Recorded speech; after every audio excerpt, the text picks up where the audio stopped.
I'm Victoria. Welcome back to my channel. Today we are going to be doing my my August wrap up, and then also I'm going to be going over some of my recent DNFs. And the reason why I'm combining this is because I only have 4 books to talk about. And it's been a little bit since I updated with my DNFs, and there's actually more of those. So we're just gonna jump right into things. And the first book that I read in August was Daisy Hates by Jessa Hastings. This is the second book in the Magnolia Park series, but it's the first of the Daisy Hates books. I really enjoyed this book, but I would say for me it didn't quite reach the level of Magnolia Parks that first book did. And I think that the only reason for that is just that the storyline and relationship and stuff in the first book hit harder for me personally. Like, both books have their pains, I guess. I think Jessa Hastings really likes writing painful romances, and then Magnolia Parks was just like a more relatable pain. But because the 2 books, like, even though this is a sequel, like a book 2 in a series, they are 2 different not timelines. They're 2 different characters, like sets of characters that we're following, and then of course, some intermingling. But because of that, I feel like I can at least say a little bit about what's going on in this. So in Daisy Hates, we are following Daisy Hates, and she is a 20-year-old girl who is the younger sister of like the leader of a gang, I guess. She's experienced a lot of trauma in her life, and then connected to that trauma, she's also dealing with her own issues in romance as well. And our male love interest is working through getting over an unrequited love. These 2 are friends, and they kind of turn into a friends with benefits kind of situation. And then the story is kind of like their struggles with their own personal demons, and then also working through like how things are developing between them. I thought it was really well done. I will say, I think one thing with Jessa Hastings is I feel like her books just run slightly too long. I think they're great. I think she handles character work really well. You may not like the characters that she makes, and that's totally fine, but I feel like they feel like real people to me. Not necessarily real good people, but I like it. But yeah, I don't really have any complaints about this installment of the series. As I continue, if I still continue to like the series, I definitely am leaning towards thinking it's one that I will want to own. I just think that the first book, being a exes struggling to see if they can find their way back to each other's storyline, hit me a little bit harder than like friends with benefits, seeing if like they can find their way to being something more and healing together.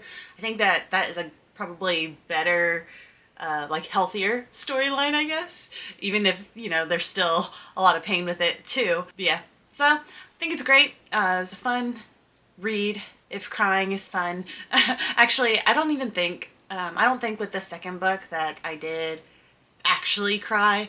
With the first one, I cried a lot. So just to show you how differently they affected me. But like I said, I think that's just personal preference. On to the next book. I read Into the Drowning Deep by Mira Grant. I picked this up because I knew that it had been a favorite book of Leandra's from Leandra the TBR Zero, and I knew that it was about mermaids, and it was like horror fantasy, I guess, or like horror sci-fi fantasy, I don't know, but scary mermaids sounded really cool. So I tried this out. We're following this woman named Victoria, who her sister had been part of an expedition to the Mariana Trench, and they were going to investigate these rumored mermaids that were there, supposedly, and obviously they weren't expecting to find anything. It was like for a, like that old documentary that was on, was it Discovery? One of those, like, they tried to make it seem real, like that old mermaid documentary. They were basically going to do like that kind of thing, and something was out there. And the boat never made it back. All the people were dead, as far as I can remember. Years later, Victoria has dedicated her life to researching these mermaids. No one else, like, pretty much no one else believes that they're real. They think it must be something else that happened, you know? And the company that did the original expedition is like, okay, we're gonna do it again, but we are gonna take this seriously this time. And so we're gonna get all these experts and stuff. And so Victoria ends up being one of the people on this journey, and she is going to find out what happened to her sister. It goes from there. I thought this was a good book. It's just not quite the perfect book for me. It was this blend of like Scary Mermaid and then science. And like, specifically scientists geeking out about science. And I think it was well done. I just got bored sometimes with it, but then we would get to like the fun stuff and I'd be like, okay, I'm loving this. It was like this back and forth at a certain point, but for a good while it was like just sciencey, and I was like, okay, when does this get scary? When does the cool stuff happen? And then it happened. I was like, okay, yeah, this is good, but I don't know.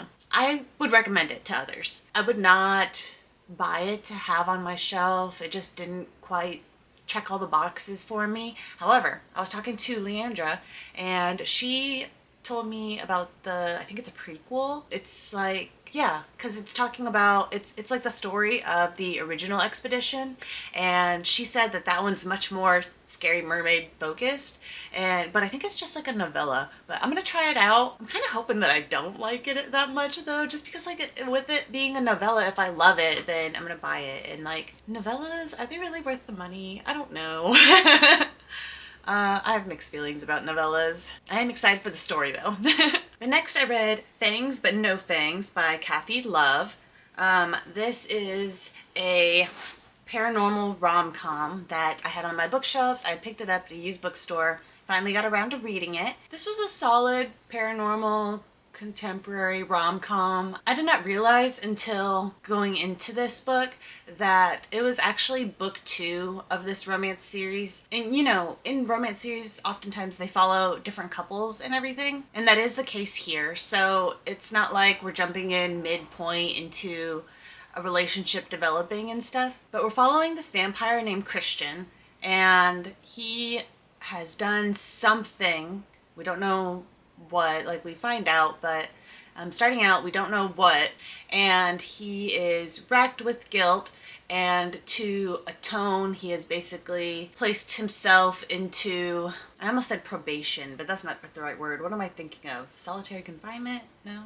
Basically, he has left the world that he's known, he like the rich life that he's used to and everything, and he has gone to live in this trailer park, and he has like this list on his fridge of like steps to becoming human. Basically, he's just there to try to like atone, I guess, to himself. And then he has this neighbor woman who I am drawing a blank on her name, but she needs some rescuing and kind of has a chaotic life, I guess. And then she owns a bar down the street and stuff. And she's like very hardworking and like trying to improve her life situation and stuff. And I guess you could say she's kind of like an eye opener for Christian and everything. And so romance, you know, happens between them, as they do. And I think it was well done. I wouldn't say it was perfectly well done. I felt like there could have been more depth to the story, but there doesn't have to be a super deep story in every book that you pick up. It just felt like there could have been a little bit more to it. And then I also felt like the woman, I wish I knew her name, I think she kind of flip-flopped on her feelings about Christian a lot, like throughout the whole time. And she does comment on those feelings like changing and stuff so much based off of like the things he's doing. So I get that they like talk about it like it's intentional. It was weird. Maybe if there had been like slightly less times of that happening, then it'd been like, okay, she's just getting a feel for him. But it felt like it was happening a lot, I guess. But overall, it was a cute story. I liked Christian's personality of how, you know, how clueless, I guess, he was to the world and how people act, and just how to be normal, I guess. I thought that had some cute moments. But in the end, I did end up unhauling this book. I don't think it was bad. It wasn't like a new favorite or anything. So when I was done with it, I was done with it. And then the final book is Wolf Girl by Leah Stone. Before I get into what this book is about, one thing that confuses me is she is a college student and this was sold in the YA section. Is that a thing? Like, I was always under the impression that if we're like doing college experience, it like immediately moved to adult. Am I wrong? Someone tell me. I was confused about that because I picked it up at, I think, Barnes & Noble in the YA section. And then when I read it, I was like, what? Our main character is a wolf shifter, but she has never shifted into her wolf because her parents had been banished from Wolf City a long time ago. So she grew up outside of that.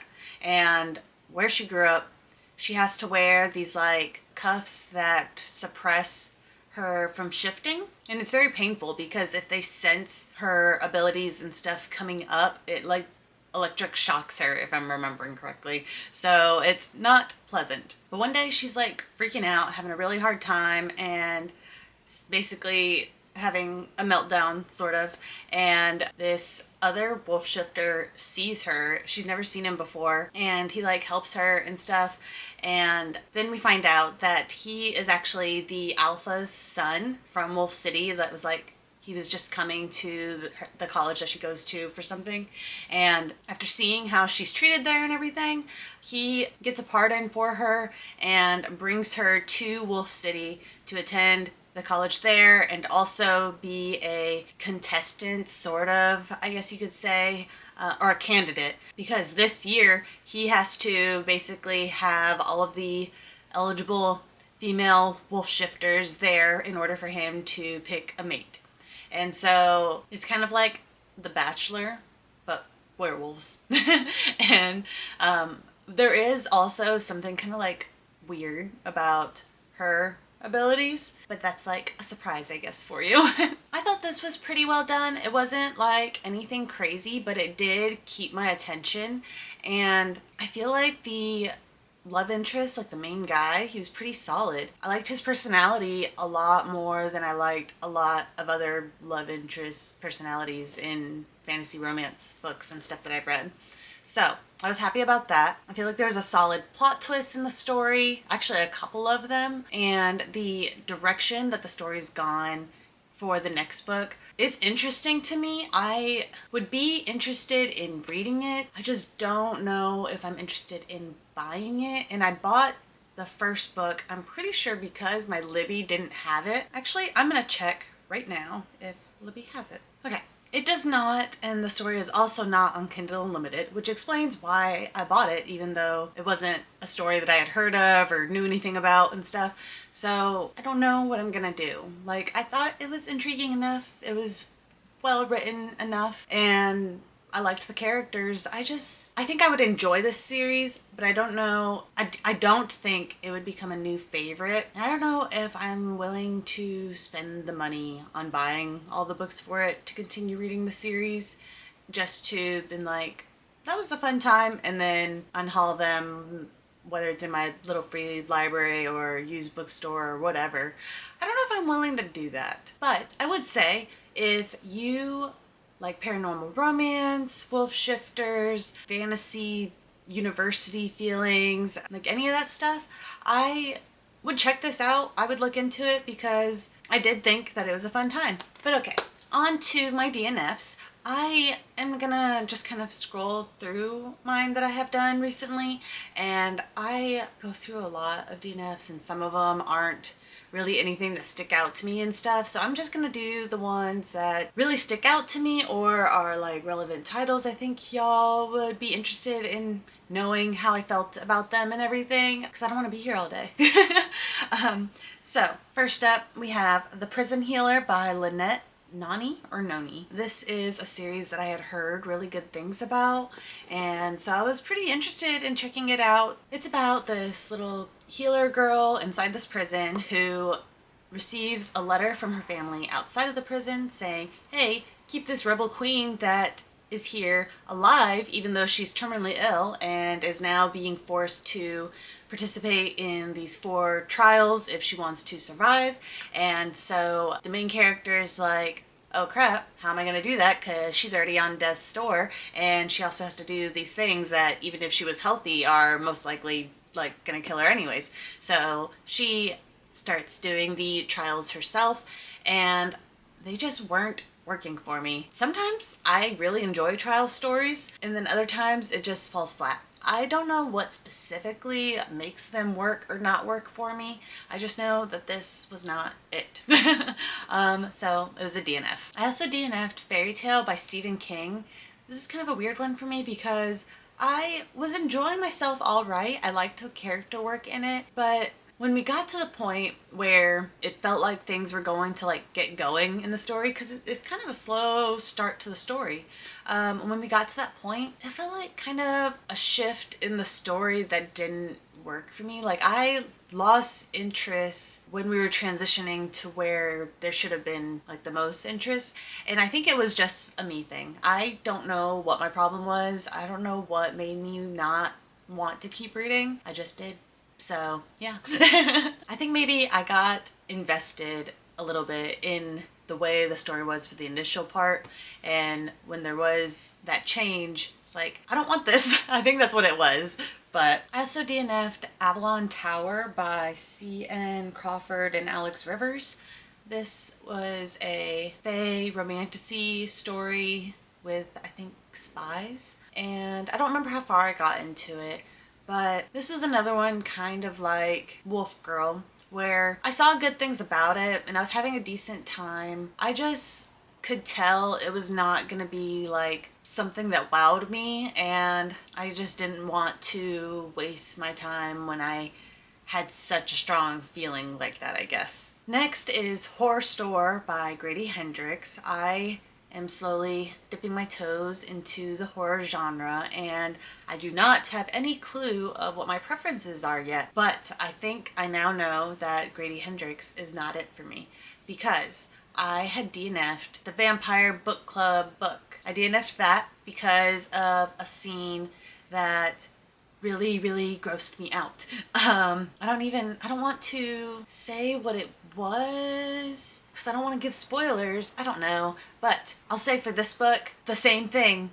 Not the same thing in the book, but like the same reason is why I DNF'd. Something really, really grossed me out. And all I will say for this one is snot. Oh my goodness. No, no, no, no, no. That is not the kind of horror that I want to read. Yeah, so I don't think I will be picking up another Grady Hendrix unless someone has read a book and they're like, this is amazing and it doesn't have anything gross in it. Then I might give it a shot. Next up is Service Model by Adrian Tchaikovsky. This made me so sad because, as you guys know, I loved Children of Time by Adrian Tchaikovsky. It was like 5-star read. I thought I would like this more. I didn't know a ton about it, but I had heard some things and I had heard only good things. And I started reading this. I was having a really good time with it, and I would have loved if the part that I was enjoying, like the beginning, I would have loved if the whole book was like that. The thing is we go from like robots confusedly trying to handle a murder scene without human guidance, and I found it really humorous, and also like, it's like, is he gonna be trying to have like independence now and everything? I liked a lot of aspects about the start of this book. And then we go on a journey of self-discovery, I guess. And this book is just too heavy-handed with the philosophical stuff for me. It's the same reason why The Monk and the Robot, I think it's called, didn't work for me. I don't want to read like paragraphs of introspective thought and stuff that characters have. I don't know, I could be totally wrong, and maybe it wasn't even like paragraphs at a time. Maybe that's just how it felt to me, but I love deep philosophical themes in my books. I just prefer to have to dig them out of the plot line and character interactions and like subtext and stuff myself.